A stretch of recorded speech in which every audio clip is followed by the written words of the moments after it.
M Kumar mathematics classes.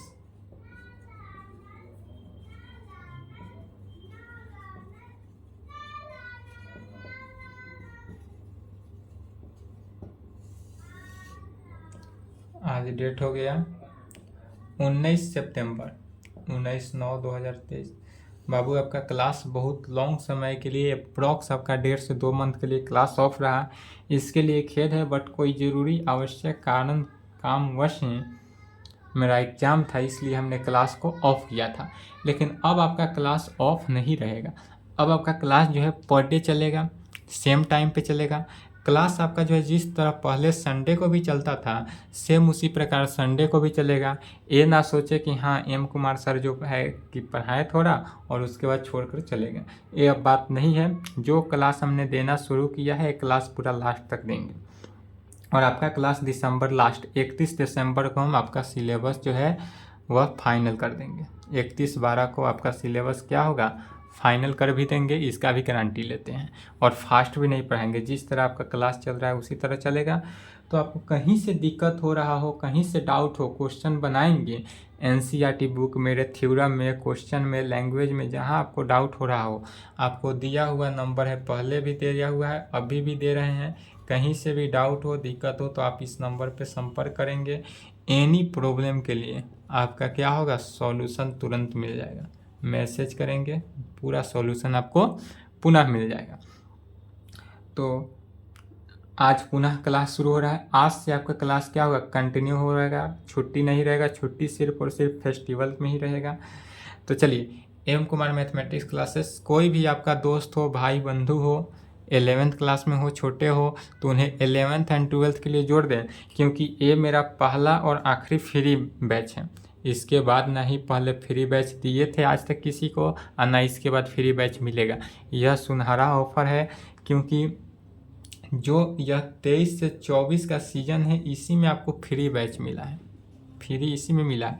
इसके बाद जो सीजन आएगा 24 से 25, इसमें जब बैच स्टार्ट करेंगे तब उसमें फेस के साथ पढ़ाएंगे, बोर्ड पर फेस के साथ पढ़ाएंगे, बट उसमें जो है फी रहेगा। उसमें क्या होगा, फी रहेगा, वहाँ पर फ्री में नहीं पढ़ाएंगे, ठीक है। उसमें फी रहेगा 24 से 25 में। अभी के लिए क्या है, आपका फ्री बैच है, तो कोई भी हो उन्हें ज्वाइन करा दें। तो आपको सबसे पहले दिक्कत ना हो, चूँकि इतना लॉन्ग क्लास रह गया, इसलिए पहले रिवीजन करा देते हैं कि कहाँ से शुरुआत किए थे। और चैप्टर भी शुरू होगा, ऐसा बात नहीं कि सिर्फ रिवीजन ही है, आज चैप्टर भी शुरुआत कर देंगे। तो सबसे पहले हम सिर्फ सिलेबस थोड़ा सा रिवीजन करा देते हैं कि आपका जो है लेक्चर 1 लिखेंगे। यह जो है कौन सा है, लेक्चर 1 हो गया, क्लास 12th क्लास चल रहा है, 11th नहीं है। 11th क्लास हो गया, क्लास 12th का है, लेक्चर 1 है। लेक्चर 1 इसलिए लिखें क्योंकि आज नया चैप्टर शुरू हो रहा है। तो आपका जो चल रहा था बैच, वह कैलकुलस चल रहा था, राइट। कैलकुलस हिंदी में बोलते हैं कलन शास्त्र। आपको ये नहीं लगना चाहिए कि हाँ हमको दिक्कत हुआ, बैच क्लास छूट गया, कहाँ से सर पढ़ाए थे और कहाँ डायरेक्ट घुस गए, ऐसा बात नहीं है। कलन शास्त्र चल रहा था। कलन शास्त्र में चैप्टर्स जो था, हमने बताया था पहला चैप्टर था कंटिन्यूटी एंड डिफरेंशियबिलिटी,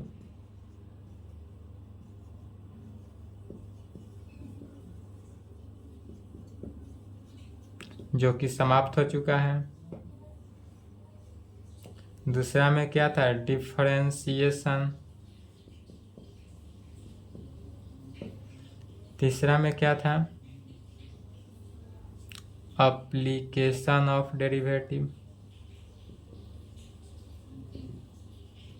जिसको शॉर्ट फॉर्म में AOD भी कहते हैं। चौथा में है इंटीग्रेशन। पांचवा में है एप्लीकेशन ऑफ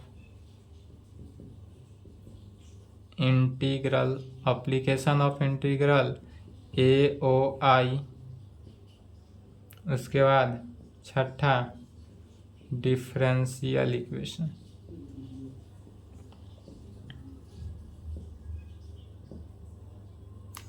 कैलकुलस में इतना ही चैप्टर था। यह जो है continuity and differentiability and differentiation में मेरे अकॉर्डिंग क्या है, चैप्टर 1-2 है कैलकुलस के अकॉर्डिंग, मेरे अकॉर्डिंग नहीं, कैलकुलस के अकॉर्डिंग। बट एनसीईआरटी बुक के अकॉर्डिंग यह चैप्टर क्या है, 5th है। यह एनसीईआरटी बुक के अकॉर्डिंग चैप्टर 5th है। यह चैप्टर 6 है, एप्लीकेशन ऑफ डेरिवेटिव। तो एप्लीकेशन ऑफ डेरिवेटिव तक हमने पढ़ाया था।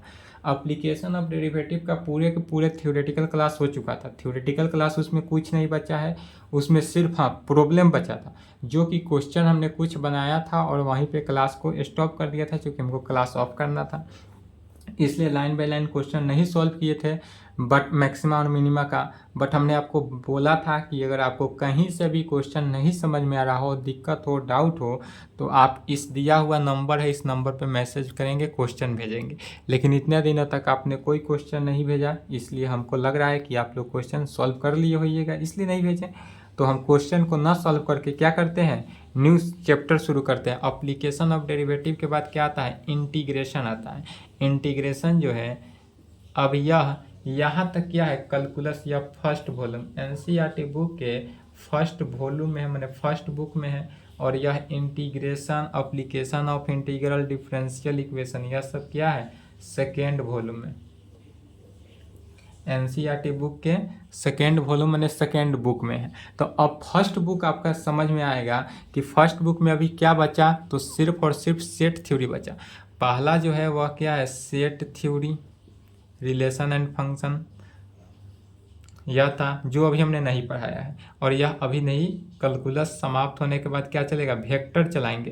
कैलकुलस जब समाप्त होगा उसके बाद वेक्टर चलेगा, वेक्टर समाप्त होने के बाद ही चलेगा सेट थ्योरी। उसके बाद दूसरा में था inverse trigonometry function, inverse trigonometry function, जो कि समाप्त हो चुका है। इन्वर्स ट्रिगोनोमेट्री फंक्शन भी समाप्त हो चुका है। उसके बाद क्या था, तीसरा में था मैट्रिक्सेस, यह भी समाप्त हो चुका है, हिंदी में आव्यूह बोलते हैं। चौथा में क्या था, डिटर्मिनेंट, यह भी समाप्त हो चुका है। तो आपका डिटर्मिनेंट्स तक समाप्त हो चुका है। इन्वर्स ट्रिगोनोमेट्री फंक्शन, प्रतिलोम त्रिकोणमितीय फंक्शन, फलन, मैट्रिक्सेस और डिटर्मिनेंट, यह तीनों आपका फर्स्ट बुक से समाप्त हो चुका है। उसके बाद continuity and differentiability, differentiation, application of derivative, जो कि कैलकुलस का पार्ट है। किसका पार्ट है, कैलकुलस का, कलन शास्त्र का पार्ट है। यह भी आपका क्या हुआ, एंड हो गया, यहाँ तक समाप्त हो चुका है।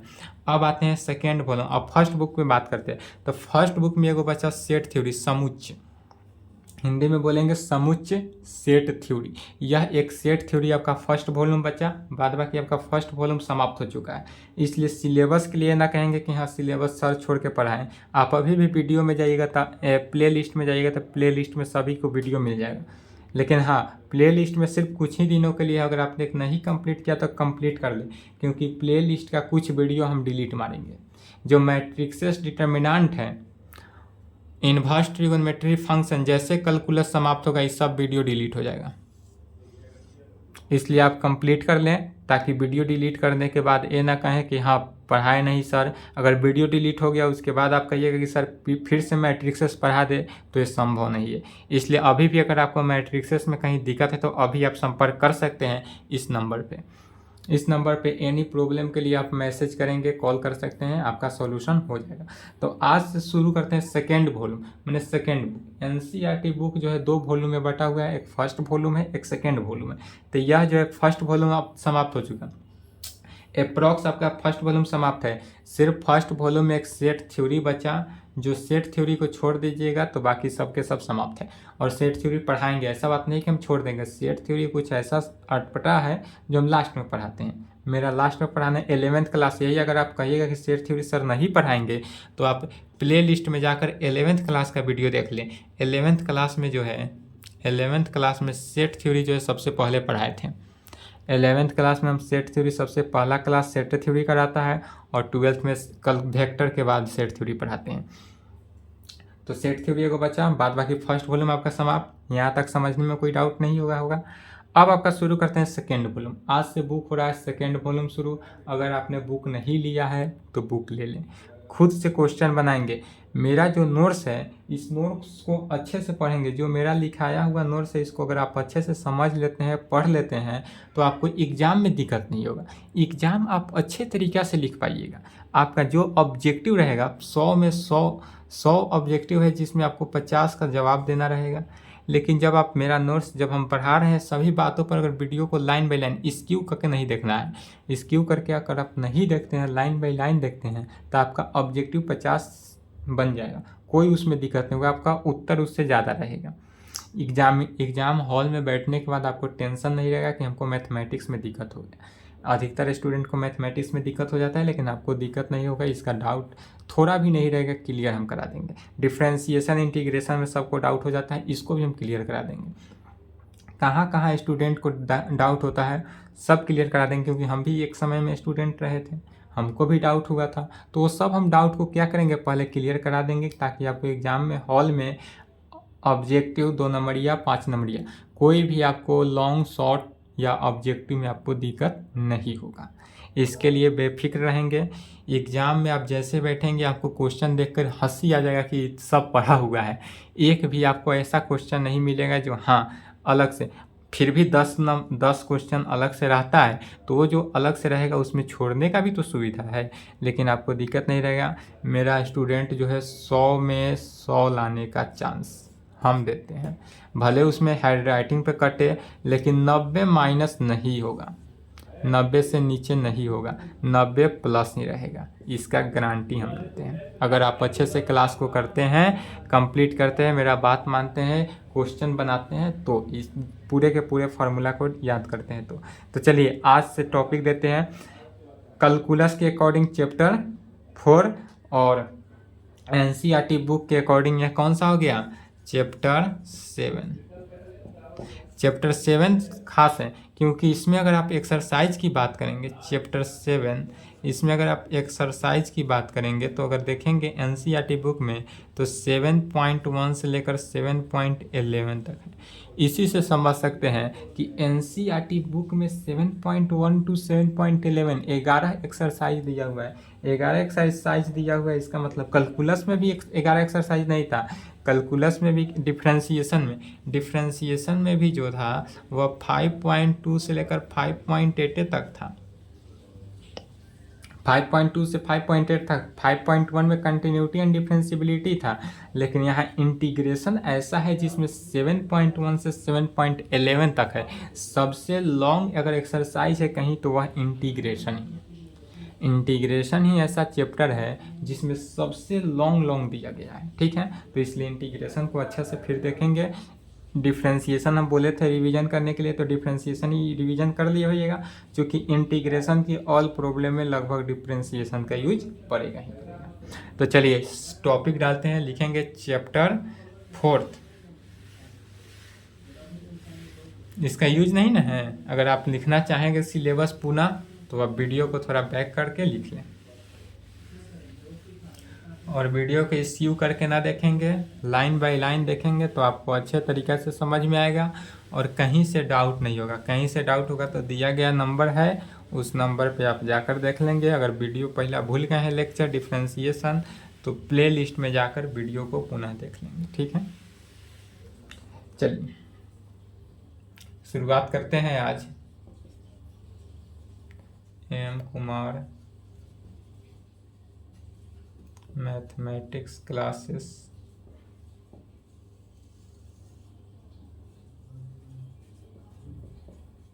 सितंबर 2023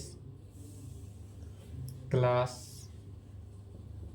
12th lecture 1, class 12th lecture 1 है, चैप्टर 4 इंटीग्रेशन। इसका नाम क्या है, इंटीग्रेशन। इंटीग्रेशन को हिंदी में कहते हैं समाकलन। इंटीग्रेशन को हिंदी में क्या कहते हैं, समाकलन। तो सबसे पहले समझेंगे कि इंटीग्रेशन अर्थात समाकलन कहते किसे हैं, यह समाकलन है क्या। तो जिस प्रकार डिफ्रेंसिएशन है, डिफ्रेंसिएशन का उल्टा ही कहते हैं समाकलन। यह समाकलन जो है वह एस शब्द से बना हुआ है। एस समाकलन, समाकलन मैंने क्या हुआ, सम, समाकलन मैंने क्या हुआ, सम हुआ, सम मैंने क्या हुआ, जोड़, एडिशन। तो इसी सम को एस लेते हैं, इसी एस को क्या करते हैं, इट इज डिनोटेड बाई, इस प्रकार। इंटीग्रेशन को ऑलवेज इस प्रकार से डिनोट करते हैं। यह किसका रूप है, तो एस का ही रूप है। तो चलिए इसको देखते हैं। सबसे पहले कहेंगे इसका डिफिनीशन, कहेंगे integration is the integration is the inverse process of differences।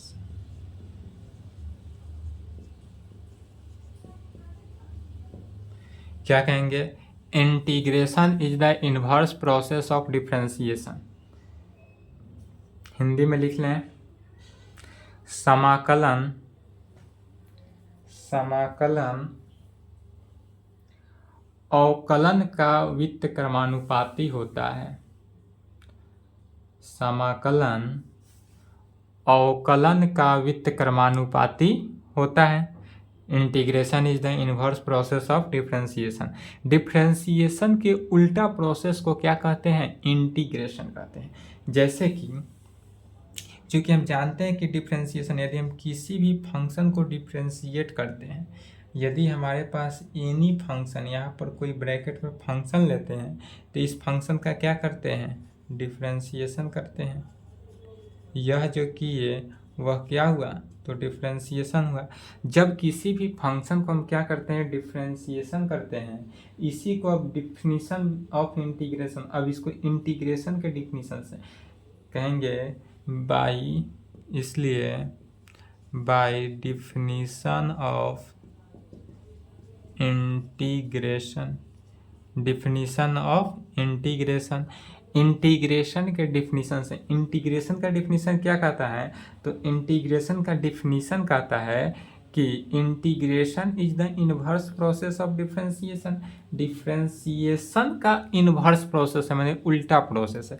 तो डिफ्रेंसिएशन चूँकि होता है कि डी बाई डी एक्स का डिफ्रेंसिएशन हम करते हैं, तब इंटीग्रेशन कैसे होगा, तो यह डी बाई डी एक्स जो है वह डी एक्स बाई डी में कन्वर्ट हो जाएगा। तो डी एक्स बाई डी जो हुआ वह क्या हो जाएगा, इंटीग्रेशन। इंटीग्रेशन क्या हुआ, तो डी बाई डी एक्स जो होगा वह इंटीग्रेशन होगा। क्योंकि हमारे पास क्या है, सबसे पहले फिर समझ लें कि inverse integration is the inverse process of differentiation. यह जो डिफ्रेंसिएशन है वह उल्टा होता है, व्युत्क्रमानुपाती होता है किसके, डिफ्रेंसिएशन का, माने अवकलन का। इसलिए क्या कहते हैं कि किसी भी एनी फंक्शन को जब हम डिफ्रेंशिएट करते हैं एक्स के रेस्पेक्ट में, तो यह जो ब्रैकेट में कोई फंक्शन होगा, यह फंक्शन का क्या हो रहा है, डिफ्रेंशिएशन हो रहा है। अब इसको by definition of integral, integration के डिफिनीशन से अगर हम देखते हैं तो इंटीग्रेशन में क्या होगा, डी बाई डी एक्स जो है वह डी एक्स बाई डी में उल्टा हो गया। तो d x by d is equal to क्या हो जाएगा, इंटीग्रेशन। चलिए यहाँ तक लिखे, तो यह जो इंटीग्रेशन हुआ वह क्या हो जाएगा, तो d x by d is equal to integration. Video रोक लें।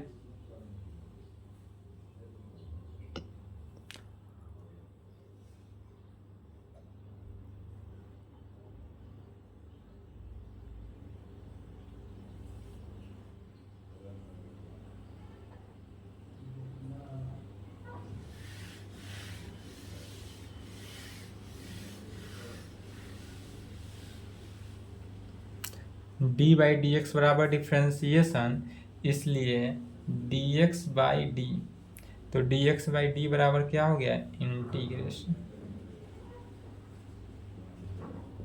D x by d is equal to हो गया हमारे पास क्या, तो इंटीग्रेशन। अब इसी को कह सकते हैं, इसलिए डी बाई डी एक्स है ना, तो one by d, one by d into d x is equal to क्या हो गया, integration. One by d into d x is equal to integration में हो गया। अब इसी को चूंकि हम जानते हैं कि ई 1/d जो डी है, 1/d को हम क्या कहते हैं, चूंकि d बराबर क्या होता है, डिफ्रेंसिएशन, चूंकि d बराबर क्या होता है, डिफ्रेंसिएशन होता है, इसलिए 1/d माने उल्टा क्या हो जाएगा, इंटीग्रेशन।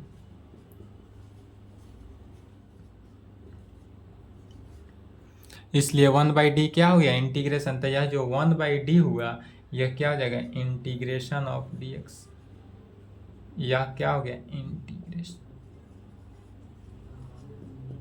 यहाँ पर कोई फंक्शन दिया रहेगा, तो यहाँ पर जो फंक्शन दिया रहेगा उसका इंटीग्रेशन हो जाएगा। 1/d क्या हुआ, इंटीग्रेशन, और इंटीग्रेशन को डिनोट किया जाता है इस प्रकार से, यह इट इज डिनोटेड इंटीग्रेशन को ऑलवेज इसी प्रकार से इंटीग्रेशन को क्या करते हैं, डिनोट करते हैं, अर्थात कहेंगे इट इज डिनोटेड बाय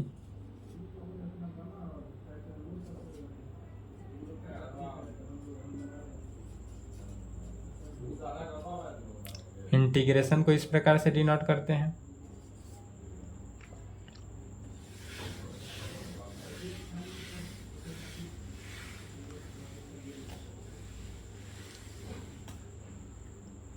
ठीक है, इंटीग्रेशन को ऑलवेज इसी प्रकार से क्या करेंगे, डिनोट करेंगे। अब किसी भी इंटीग्रल ऑफ ए फंक्शन, दूसरा इंटीग्रल ऑफ ए, इंटीग्रेशन को ही इंटीग्रल बोलते हैं। ठीक है, इंटीग्रल क्या किसे बोल रहे हैं, इंटीग्रेशन को। तो इंटीग्रल ऑफ ए फंक्शन अर्थात समाकलन का फलन, हिंदी हो गया समाकलन का फलन। समाकलन का फलन क्या है, तो कहेंगे let differentiation of function f x. अब किसी भी फंक्शन, यदि मान लेते हैं फंक्शन एफ एक्स जो है, फंक्शन एफ एक्स का डिफ्रेंशिएशन करते हैं किसके, तो with respect to x, let differentiation of function f x with respect to x is equal to f dash x. जब हम किसी भी फंक्शन का डिफ्रेंशिएशन करते हैं, जब एनी फंक्शन एफ एक्स को डिफ्रेंशिएट करते हैं एक्स के रिस्पेक्ट में, तो हम एफ डैश एक्स पाते हैं। डेट इज, कहने का मतलब हुआ कि यदि हम किसी भी d/dx, यदि हमारे पास यहाँ फंक्शन एफ एक्स हुआ, जब किसी भी फंक्शन एफ एक्स का डिफ्रेंशिएशन एक्स के रेस्पेक्ट में करते हैं तो हम रिजल्ट में एफ डैश एक्स पाते हैं, एफ डैश एक्स पाते हैं। तो डिफ्रेंशिएशन पढ़ाए हैं, इसी को अब क्या करते हैं, इंटीग्रेशन में कन्वर्ट करते हैं, अर्थात इसका क्या करते हैं, व्युत्क्रमानुपाती ले लेते हैं। तो यहाँ से f x is equal to, चूंकि एफ डैश एक्स हुआ, डी एक्स को राइट में भेज दिए, d into f x is equal to f dash x d x, f dash x d x.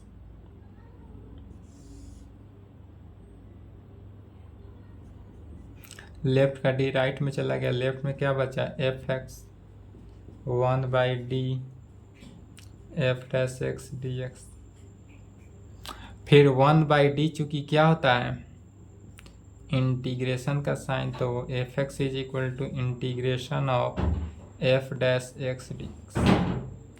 तो हम यहाँ से क्या रिजल्ट पाते हैं, अर्थात कह सकते हैं कि इसलिए यदि हम integration of f dash x d x, यदि हम एफ डैश एक्स का इंटीग्रेशन निकालते हैं तो क्या पाते हैं, एफ एक्स पाएंगे। जब भी हम एफ डैश एक्स का इंटीग्रेशन हम पाते हैं तो वह क्या निकलता है, एफ एक्स। यहाँ क्या किए कि जब एफ एक्स को डिफ्रेंशिएट करेंगे तो एफ डैश एक्स आया। रिजल्ट समझेंगे सबसे पहले कि रिजल्ट जो आया वह एफ एक्स को जब हम डिफ्रेंशिएट किए तो फंक्शन एफ डैश एक्स आया। एनी फंक्शन एफ एक्स को डिफ्रेंशिएट करने पर एफ डैश एक्स आया, और वही अगर एफ डैश एक्स को जो रिजल्ट आता है डिफ्रेंशिएट करने पर जो फंक्शन को हम आता है रिजल्ट, उस फंक्शन को जब हम इंटीग्रेट करते हैं तो वह पुनः पहले वाला फंक्शन एफ एक्स के इक्वल आ जाता है। तो जब कोई भी फंक्शन का डिफ्रेंशिएशन का जो रिजल्ट होगा, उस डिफ्रेंशिएशन के रिजल्ट को हम जब इंटीग्रेट करेंगे तब वह क्या होगा, पुनः फंक्शन के इक्वल आ जाएगा। तो चलिए यहाँ तक लिखे, तो उसके बाद लिखते हैं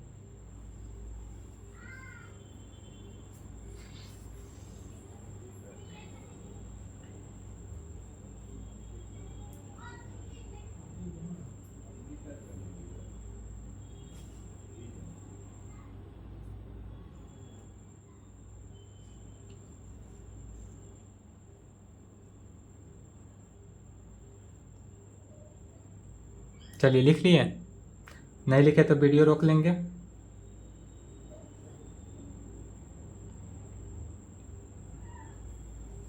इसी को लिखेंगे कि जब किसी भी फंक्शन को डिफ्रेंशिएट करते हैं तो जो रिजल्ट है उसको इंटीग्रेट करेंगे तो उल्टा प्रोसेस।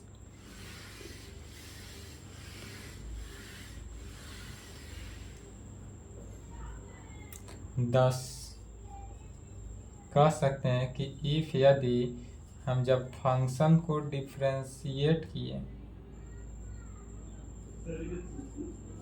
एफ एक्स फंक्शन को डिफ्रेंशिएट किए तो एफ डैश एक्स आया, एफ डैश एक्स आया, देन तब जब हम एफ डैश एक्स फंक्शन जो है अगर हम इसको इंटीग्रेट करते हैं तो हमको क्या प्राप्त होता है, एफ एक्स। जब एफ एक्स को डिफ्रेंशिएट किए तो एफ डैश एक्स आया, और जब एफ डैश एक्स को इंटीग्रेट किए तो एफ एक्स आ गया। अर्थात कहेंगे कि f x is called integral.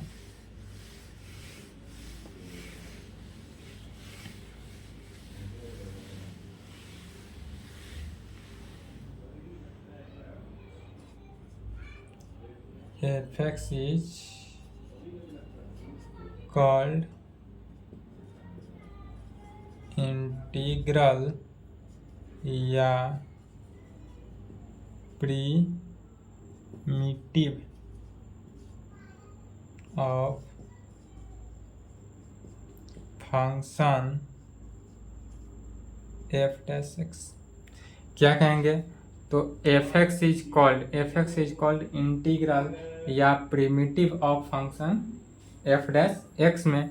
जैसे कि एग्जाम्पल में कह सकते हैं कि चूंकि इफ, एग्जाम्पल में कहेंगे इफ यदि डी बाई डी एक्स, जब tan इनवर्स एक्स को डिफ्रेंशिएट करते हैं तो tan इनवर्स एक्स को जब हम डिफ्रेंशिएट करते हैं तो क्या पाते हैं, 1/1 प्लस एक्स स्क्वायर। सब याद होना चाहिए बाबू, सब डिफ्रेंशिएशन है। हम पहले भी बोले हैं डिफ्रेंशिएशन डिवीजन के लिए, अगर आपने डिवीजन नहीं किया तो पुनः रिवीजन कर ले, क्योंकि बिना डिफ्रेंशिएशन के इंटीग्रेशन संभव नहीं है। जिस प्रकार आप जब तक मैट्रिक नहीं पास करिएगा तब तक आईएससी नहीं पढ़ सकते हैं, ठीक उसी प्रकार जब तक आप डिफ्रेंशिएशन नहीं जानते हैं तब तक इंटीग्रेशन नहीं समझ सकते हैं। इसलिए क्या करना है, सबसे पहले डिफ्रेंशिएशन ध्यान में रहना चाहिए। सब पढ़ा चुके हैं डिफ्रेंशिएशन, अब ये ना कहिएगा कि हाँ सर कहाँ से पढ़ा रहे हैं। तो इफ यदि इतना है देन तब इंटीग्रेशन ऑफ किसका, 1/1 प्लस एक्स स्क्वायर का। तो 1/1 प्लस एक्स स्क्वायर का इंटीग्रेशन क्या हो जाएगा, tan इनवर्स एक्स हो जाएगा। लिखने का तरीका ऑलवेज यही होगा, लिखने का तरीका ऑलवेज यही रहेगा। तो यदि जिस प्रकार लिखे हैं डिफ्रेंशिएशन को D by d x into इतना ब्रैकेट 1/x, इंटीग्रेशन को ऑलवेज इसी प्रकार लिखेंगे, dx भी लिखना ही है, लिखने का तरीका सेम रखना है। तो जब हम tan इनवर्स x को डिफ्रेंशिएट करते हैं तो 1/1 प्लस एक्स स्क्वायर आता है। तो जब हम 1/1 प्लस एक्स स्क्वायर को इंटीग्रेट करेंगे तो हमको क्या वैल्यू प्राप्त होता है, tan इनवर्स x होता है पहला। यदि हम देखते हैं दूसरा एग्जाम्पल कि जब हम साइन x को डिफ्रेंशिएट करते हैं तो क्या पाते हैं, साइन x का डिफ्रेंशिएशन cos x, इसलिए इंटीग्रेशन ऑफ किसका, cos x का इंटीग्रेशन क्या हो जाएगा, साइन x। जब साइन एक्स का डिफरेंशिएशन कॉस एक्स होगा तो कॉस एक्स का इंटीग्रेशन क्या हो जाएगा, साइन एक्स। साइन एक्स का डिफरेंशिएशन जब कॉस एक्स, तो कॉस एक्स का इंटीग्रेशन साइन एक्स। तो यहाँ तक। फिर इसके साथ ऑल में arbitrary chooses point constant plus c लगता है, तो प्लस सी के बारे में नेक्स्ट क्लास में डिफाइन करेंगे। उसमें अगर आर्बिट्ररी कांस्टेंट के बारे में डिफाइन किए तो लंबा क्लास हो जाएगा, इसलिए आज की क्लास को यहीं पे समाप्त करते हैं। यहाँ तक कंप्लीट कर लेंगे बाबू। अगर आपने डिफ्रेंशिएशन का नहीं याद है तो डिफ्रेंशिएशन भी देखेंगे, और यहाँ तक के वैल्यू जितना भी आज पढ़ाए हैं पूरा कंप्लीट कर लेंगे। इसके आगे नेक्स्ट क्लास में चलेगा कि आर्बिट्ररी चूजन आर्बिट्ररी कांस्टेंट है क्या। आज तक आपने कांस्टेंट सुना था, आर्बिट्ररी कांस्टेंट क्या है, तो आर्बिट्ररी कांस्टेंट कहाँ लगेगा कहाँ नहीं लगेगा, कब इसका यूज है, क्यों यूज है, किस लिए आर्बिट्ररी कांस्टेंट का यूज पड़ता है, यह सब के सब नेक्स्ट क्लास में ही बताएंगे। ठीक है, तो आज के लिए क्लास को यहीं पे समाप्त करते हैं। अगर आपका कोई भी भाई बंधु हो तो उनको एम कुमार मैथमेटिक्स क्लासेस के साथ जोड़ दें, और आप रेगुलर क्लास करते रहें, क्योंकि आप रेगुलर क्लास अगर नहीं करेंगे तो आपको समझ में नहीं आएगा। 12th का एग्ज़ाम, आपका एग्ज़ाम तो फिक्स है 1 या 2 फरवरी से ही होगा, तो आप एग्ज़ाम के तैयारी में अब से ही लग जाए, क्योंकि एग्ज़ाम का समय अब ज़्यादा नहीं रहा, 5-6 मंथ बचा, तो 5 से 6 मंथ ज़्यादा समय नहीं है, देखते देखते बीत जाएगा। ठीक है, तो आप यहाँ तक कंप्लीट करें। आज की क्लास को यहीं पे समाप्त करते हैं, यहाँ तक लिख लिया। ओके, चलिए ठीक है।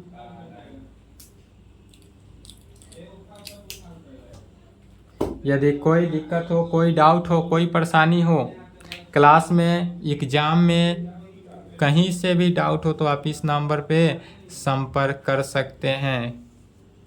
किस लिए, एनी प्रॉब्लम, मैथमेटिक्स में प्रॉब्लम हो, कहीं भी दिक्कत हो, कोई भी प्रॉब्लम हो, तो आप इस क्लास को समझने में दिक्कत हो रहा हो, क्वेश्चन नहीं बन रहा हो, आप एनसीईआरटी बुक बनाएंगे कंपल्सरी है, साथ साथ अदर बुक भी बनाएंगे।